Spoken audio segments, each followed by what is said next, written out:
माझे काटे भाऊ हा तुला ती मान्य आहे का? हा मागच्या सारखा घोटाळा झाला नाही पाहिजे तुझा. नाही अजिबात नाही. ना ना काय घोटाळा केला तेवढं सांगा ना त्याचा. घोटाळा हिने मागच्या वेळेस असा केला या इपितरना. हा आम्ही तांब्याच्या वाडीला मुलगी पाहायला गेलो. हा जवळच गेले. हा तर तिथं आतमध्ये त्यांनी त्यांनी पाहुणचार केला चांगला. पोहे खाऊ घातले, गावरान तुपाचा चांगला शिरा खाऊ घातला आणि हिने याला घरी दूध काला खायची सवय. आणि तिथं जेवण चांगलं मस्तपैकी केल्यावर तिने सरीभर पाणी प्याला. हा सरीभर पाणी प्याल्यावर त्याला त्याचं पोट फुगलं, डंबरल्याहून झालं.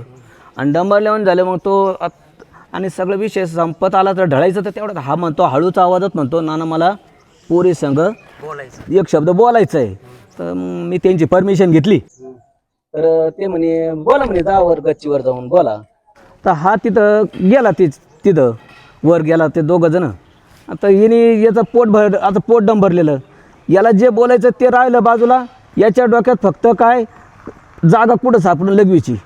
म्हणून हा गेला गप्पन बोलला. तिचं तोंड तिकडं होतं. तिकडून यो पाठीमागून म्हणतो असा हात करून म्हणतो मला तुमच्या लगवीची जागा दाखवा.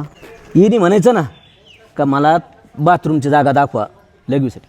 हा तिथं जाऊन म्हणतो का मला तुमच्या लगवीची जागा दाखवा. तिथंच घोटाळा झाला ना. लगेच जे मोठीने आरडली जे दरवाजा लावला. जेव्हा आम्हा दोघांना बदडू घेतलं लय हल्लं म्हणे मला तर पार काळी निळी पाठ केली. याची फक्त निळीच केली कारण हा ऑलरेडी काळा आहे. तुम्ही सांगा आता दादा याला पोरगी कशी पाहिजे.